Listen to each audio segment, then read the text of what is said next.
ज्यादा पुरानी गलती नहीं है, बार बार पढ़ लिया, 10 पढ़ लिया, नहीं है। क्यों? कौन सा काम करनी है?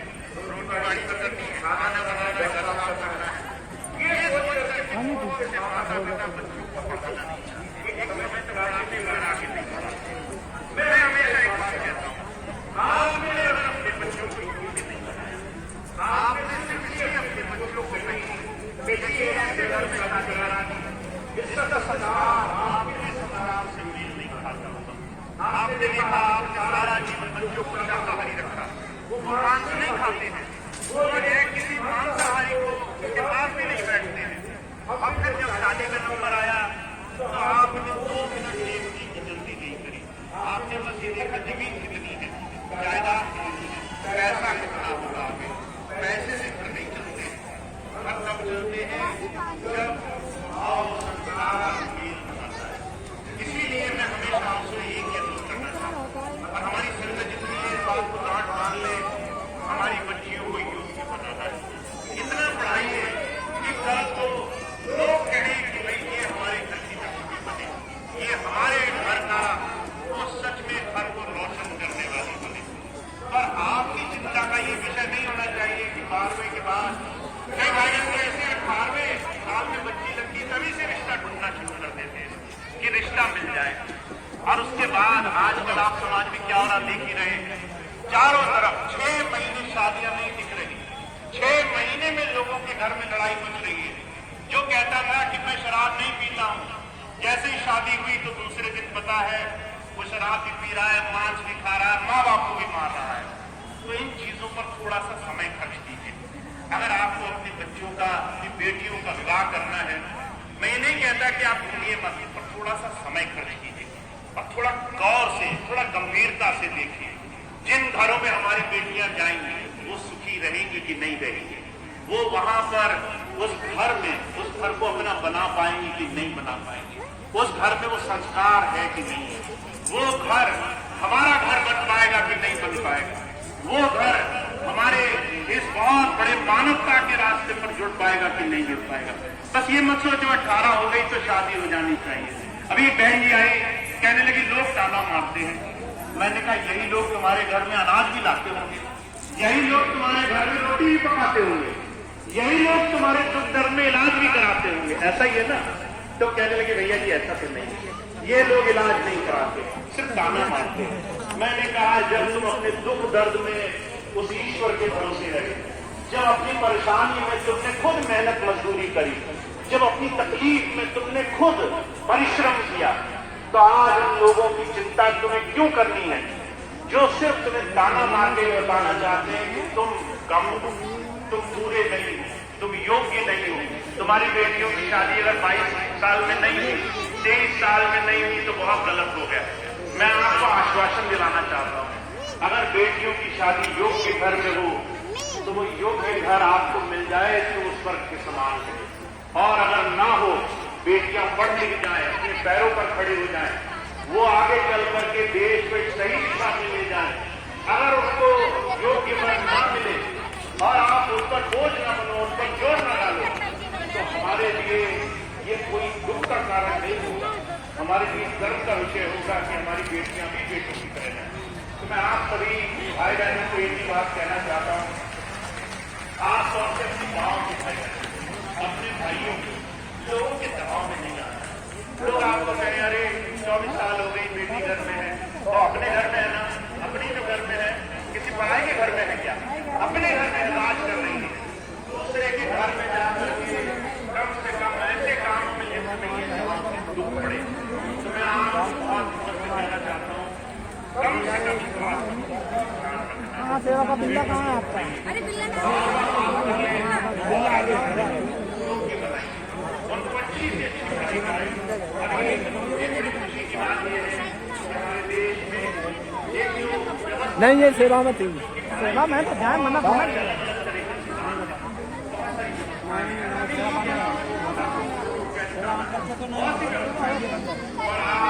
हम पेड़ में प्रसाद बांट लेंगे, वो तो हमारे हैं, वो तो कर लेंगे ना।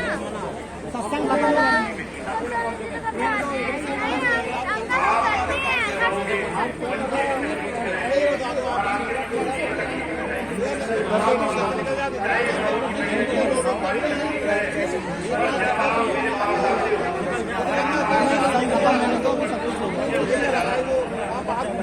ना सुनने दे रहे सब लोग।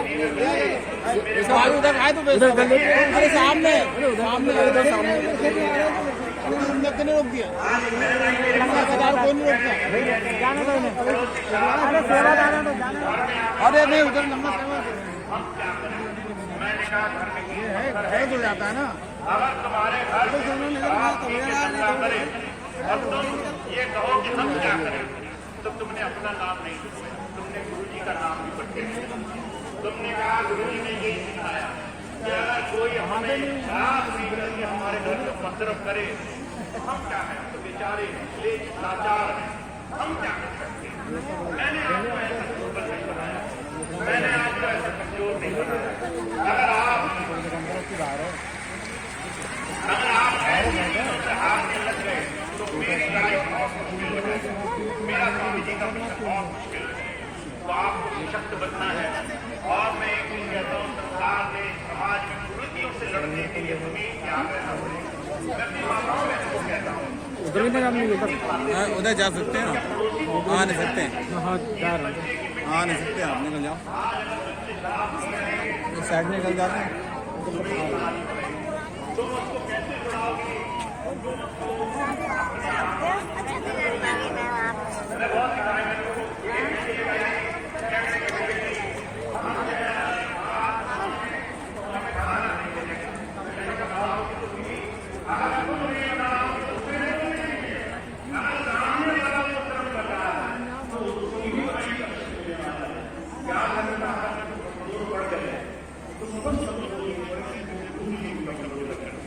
हमेशा ये बात का ध्यान रखना, गुरु में मजबूत बनाना चाहिए।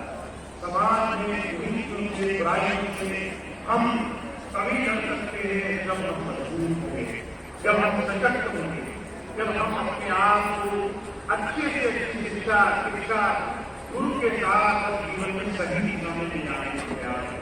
तो मेरा एक को किसी काम का आदमी नहीं कर सकता है। अगर आप तो लगे समाज का अरे भैया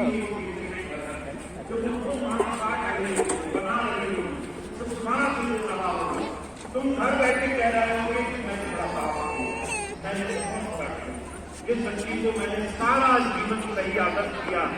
आज वो बच्ची 2 क्लास में मैंने ऐसे घर डाल दी जहां उसका जीवन खड़ा।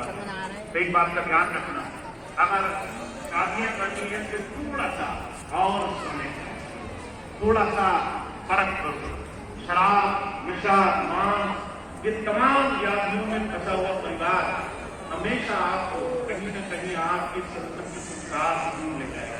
थोड़ा समय खर्च करो और सही जगह पे उनको पढ़ा लिखा करके उन्हें योग्य बनाओ, ताकि वो आपकी और आपके परिवार, गांव, आपके समाज की काम कर।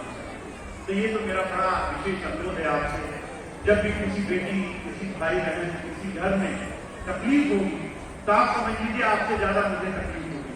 उस वक्त आप मुझे शिकायत करेंगे तो मुझे आप पर गुस्सा भी आएगा। इसे मैंने पहले बोला था ऐसा काम मत करना, और ये फिर गया हाथ जोड़कर कि गुरुजी मैं क्या कर सकता हूँ। अगर फिर ऐसा बोला तो समझ लीजिए उस दिन आपको आगे कष्ट तो जो ईश्वर देगा वो देगा ही, पर है आप मेरे को दुखी पाओगे वो भी आपको अपने आप को देती देखना पड़ेगा।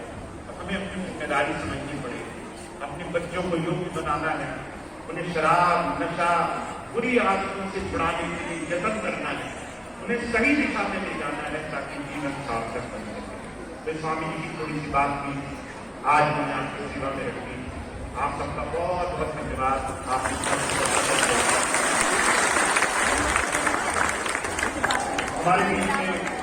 हमारे बीच में हमारे क्षेत्र के सांसद जी, हमारे क्षेत्र के बहुत माननीय यहाँ से मुझे आए हुए हैं, तो आए हैं, बहुत बहुत धन्यवाद। हालांकि के कार्यक्रम में है, मैं चाहता हूँ 2 शब्द हमारी संगत की जरूर कहें ताकि आप सबका मनोबल हो। और उससे पहले मैं हमारे भाइयों का, हमारे प्रेम भैया और मोहन स्वरूप भैया से कहूँगा माल्यार्पण करके हमारे विधायक का स्वागत करें। वाह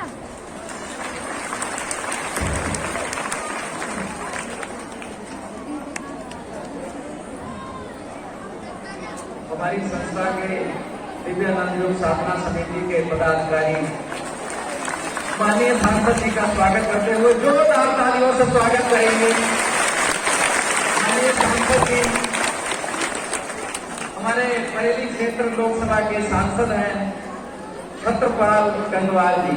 आप सब भाई बहन ज्यादातर लोग अच्छे ही हैं, सब परिचित होंगे। बहुत अच्छा इनका स्वभाव है और बड़ी सेवा में जो है लगे रहते हैं क्षेत्र में।